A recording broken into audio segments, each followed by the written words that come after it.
देखो बच्चा, ये हमारा इलास्टिसिटी ऑफ डिमांड का चैप्टर स्टार्ट होने जा रहा है। ये चैप्टर आपके कॉमर्स के स्ट्रीम में कई जगह इंपॉर्टेंट है। जैसे ये आपके चैप्टर क्लास 11th में है सीबीएसई बोर्ड के, यूपी बोर्ड के क्लास 12th में है, और साथ ही साथ ये बीकॉम के सेकेंड सेमेस्टर में भी है बिजनेस इकोनॉमिक्स 1 के सिलेबस में। इलास्टिसिटी ऑफ डिमांड को समझते हैं। सबसे पहले इलास्टिसिटी शब्द का मतलब होता है फ्लेक्सिबिलिटी, किसी चीज की कितनी फ्लेक्सिबिलिटी है, या अगर तुम्हारे बुक के लैंग्वेज में कहें तो रिस्पॉन्सिवनेस। रिस्पॉन्सिवनेस मतलब समझोगे अभी। ये जो रिस्पॉन्सिवनेस है बच्चों, ये आपको 3 तरह में मिलेगी। ध्यान देंगे तीनों बच्चे, बोर्ड पे देखिए आप लोग जरा। इनकम इलास्टिसिटी, प्राइस इलास्टिसिटी, और एक होता है क्रॉस इलास्टिसिटी। पहले आपने इन तीनों चीजों को बड़े कायदे से समझना है, फिर ही हम आगे पढ़ेंगे। इनकम इलास्टिसिटी में समझो, सबसे इंपॉर्टेंट कौन सा होता है बेटा? प्राइस। ये सबसे इंपॉर्टेंट है, तो वो अभी हम लास्ट में टेकअप करेंगे। ये 2 छोटी छोटी चीजें, इसको टेकअप करते हैं बच्चे। इनकम इलास्टिसिटी का मतलब ये है कि इनकम में आए बदलाव की वजह से डिमांड में, गुड्स के डिमांड में जो बदलाव आया है वही क्या है? Income elasticity. तो ये जो बदलाव शब्द का मैंने प्रयोग किया, इसको बदलाव ना बोल के आप क्या बोलिएगा? रिस्पॉन्सिवनेस। ठीक है, तो बड़ी वाजिब सी बात है। क्रॉस इलास्टिसिटी में हम किसी भी गुड को 2 हिस्सों में डिवाइड कर देते हैं। या तो वो गुड किसी का सब्स्टिट्यूट है, या तो वो गुड किसी का कॉम्प्लीमेंट्री है। बोलो बात सही है? बिल्कुल सही है। तो बच्चे, अगर प्रोडक्ट एक्स का ये सब्स्टिट्यूट है, सब्स्टिट्यूट शब्द का मतलब ही होता है ऑप्शन या फिर विकल्प। तो मतलब अगर एक्स की प्राइस बढ़ी, इनके प्राइस में, वाई के प्राइस में कहीं कोई बदलाव नहीं आया, मगर एक्स की प्राइस बढ़ने की वजह से वाई की डिमांड बढ़ गई। जो एक्स के कंज्यूमर थे उन्होंने एक्स को लेना छोड़कर वाई को लेने लगे, डिमांड बढ़ गई। तो यहां पे क्रॉस इलास्टिसिटी का मतलब है किसी और प्रोडक्ट के प्राइस में आए बदलाव की वजह से आपके प्रोडक्ट का डिमांड बढ़ रहा है या घट रहा है। याद करो, वही रिलेट कर रहा है concept, increase in demand, decrease in demand. अभी जब भी तुम लोग आए थे तो इसी बोर्ड पे चल रहा था। कॉम्प्लीमेंट्री का सीन क्या है? जी की बात करो, ये एक्स है, जी इसका कॉम्प्लीमेंट्री है। मतलब अगर जी ब्रेड है तो ये बटर है। ठीक है, तो ब्रेड की प्राइस बढ़ने की वजह से बटर की डिमांड घट गई। ठीक है भाई, जब ब्रेड की प्राइस बढ़ गई तो लोग ब्रेड नहीं खरीद ले, तो बटर भी नहीं बिक रहा। बटर के प्राइस में कोई बदलाव हुआ क्या? नहीं। क्रॉस इलास्टिसिटी हुई, किसी और गुड जो कि इसका कॉम्प्लीमेंट्री है उसके प्राइस में आया प्रभाव, अब इसकी डिमांड पे प्रभाव डाला। बोलो बात सही है? आगे बढ़ाएं। ये जो सबसे इंपॉर्टेंट है, हम प्राइस की बात कर रहे हैं, वही थ्योरी ऑफ डिमांड की बात। जब प्राइस बढ़ती है डिमांड घटती है, जब प्राइस घटती है डिमांड, यही है ना। अब यहां पे आपको 5 तरीके की इलास्टिसिटी देखने मिलेगी। कैसे याद करना है? सबसे पहले आप याद करें 3rd वाला, यूनिट। ठीक है, यूनिट का अर्थ होता है बच्चे 1। यूनिट याद हो जाएगा तो 4th वाला भी याद हो जाएगा, लेस देन यूनिट, मतलब लेस देन 1। बोलो कोई दिक्कत? 1 से कम।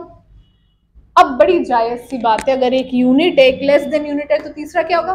मोर देन यूनिट। 5वां मोर देन यूनिट, यहाँ पे ग्रेटर देन का सिंबल लगा दो। बोलो बात सही है? ये 3 याद हो गया? क्या हो गया? ओ सॉरी, ये 3 याद हो गया। तो बस ये है परफेक्टली इलास्टिक,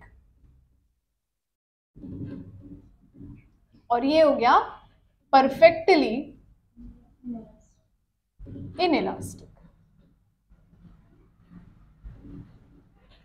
बात आगे बढ़ाएं बच्चे। देखो यही चीज है ना, perfectly elastic, inelastic, unit elastic, मोर than unit, less than unit. अब अगर तुम इस शब्द को समझ जाओ कि इलास्टिसिटी इक्वल्स टू फ्लेक्सिबिलिटी, तो ये कठिन नहीं रहेगा। पर अगर इस शब्द को समझ नहीं पाओगे तुम लोग, तो ये भी समझ नहीं पाओगे। एग्जाम्पल्स लेते चलेंगे, बात करते चलेंगे, चीजें क्लियर होती जाएंगी। ध्यान दो, सबसे पहले हम शुरू कर रहे हैं परफेक्टली इनइलास्टिक से। क्यों परफेक्टली इनइलास्टिक से शुरू करें? क्योंकि अगर हम आसान से शुरू करेंगे और तब टफ पे पहुंचेंगे तो that will be easy for you guys. Okay, देखो बेटा, दवाएं हैं जो मेडिसिन, अगर किसी पेशेंट को दवा की जरूरत है तो है। आप ये नहीं कह सकते कि अरे यार दाम बढ़ा हुआ है, थोड़े दिन रह लो ना बीमार, अभी उसका दाम घटेगा कुछ दिन में, फिर ला देंगे, तब तक तुम दवा बाद में ला, पहले तो वो ऊपर। तो ये जो चीजों की डिमांड वायबल नहीं है, ऑप्शनल नहीं है, वो पूरी तरह से इनइलास्टिक है। भाई समझो ना, इलास्टिक मतलब फ्लेक्सिबल, इनइलास्टिक मतलब अनफ्लेक्सिबल, नहीं सब्स्टिट्यूट हो सकता है, चाहिए तो चाहिए। तो अगर वो इलास्टिक नहीं है तो इसकी इलास्टिसिटी क्या है? जीरो है ही नहीं इलास्टिक ना, तो इट इज जीरो ना, मतलब बिल्कुल इलास्टिसिटी नहीं। तो अगर ये बिल्कुल इलास्टिक नहीं है, ये परफेक्टली इलास्टिक है, मतलब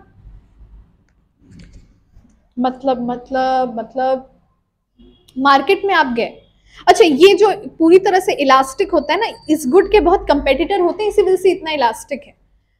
ठंड का सीजन आ गया, अब आपके मार्केट में ना जो सॉक्स हैं वो बहुत अलग अलग वैरायटी के, पहले सॉक्स के इतने ऑप्शन नहीं आते थे, अब काफी आ गया। आपको वेलवेट का मिल रहा है, प्योर कॉटन मिल रहा है, terricot and everything you getting.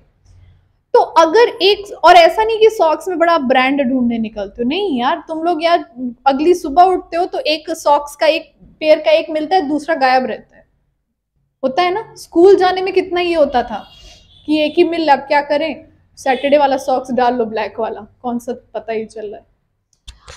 तो यहाँ पे भी सीन ये है बच्चे कि आप सॉक्स लेने गए मार्केट में, सेम तरह का सॉक्स, एक 50 का है, एक 150 का है, सेम है हर रिस्पेक्ट में, तो कौन सा लोगे?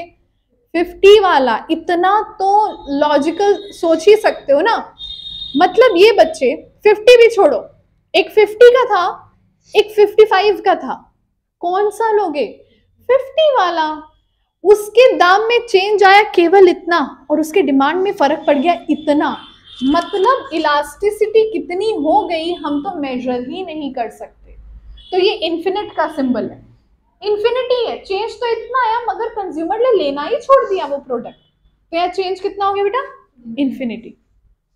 अब यूनिट मतलब अगर किसी गुड का प्राइस 20 रुपए से बढ़ा, ठीक है, तो उसकी डिमांड 20 रुपए से ही घट गई, या फिर 20% में बना रही हूं, बट 20 रुपए, लेट्स से अगर किसी प्रोडक्ट का दाम था 100 रुपए, 20% यानी कि उसका दाम हो गया 120, बढ़ गया तो उसका ये घट के आ गया 80।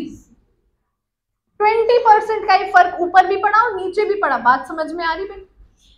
ये यूनिट इलास्टिक है, क्योंकि अगर तुम 20/20 करोगे तो क्या आएगा? 1, तो बात सिद्ध हो गई ना। अब हम बात करते हैं लेस देन यूनिट कि मतलब दाम तो हमारा 20% से बढ़ा पर डिमांड केवल 15% से ही घटा, तो ये 1 से कम हुआ ना। भाई खुद सोचो, 20/15, नहीं it should be 15/20 actually, 15/20 point में आंसर आएगा ना, तो 1 से कम है ना बस। और मोर देन यूनिट मतलब प्रोडक्ट तुम्हारा 20 से घटा पर यहाँ पे फर्क पड़ गया 40 का, मतलब 20 से प्राइस बढ़ी पर डिमांड घट गई 40 से। तो यहाँ पे सेम करो, देखो 40/20 कितना आ गया? 2 आ गया, 1 से अधिक आया ना, सिद्ध हो गई बात। इस पे मैंने ग्राफ तुम लोग को पहले ही बनवा रखे हैं। बोलो प्राइस इलास्टिसिटी का यहाँ तक क्लियर हुआ? समझ लो 50% ये सिलेबस ही कवर हो गया। बच्चे the other thing in this is methods of measuring. अच्छा, इस पे न्यूमेरिकल क्वेश्चन भी हम लोग करेंगे। देखो आज मेरी कोशिश है ये लेक्चर खत्म करके इलास्टिसिटी ऑफ डिमांड को खत्म कर दूं और आप लोगों को इंडिविजुअली मैं इसका क्वेश्चन भेज दूंगी, ठीक है? It's a pretty long chapter. बच्चे द नेक्स्ट हेडिंग, आपने जहां तक भी नोट्स लिखा है अगली हेडिंग दीजिएगा और बात समझिएगा। Types of income elasticity. हम लोगों ने टाइप्स ऑफ प्राइस इलास्टिक कर लिया है ना। Now write down the next heading, types of income elasticity, और समझेंगे बात को।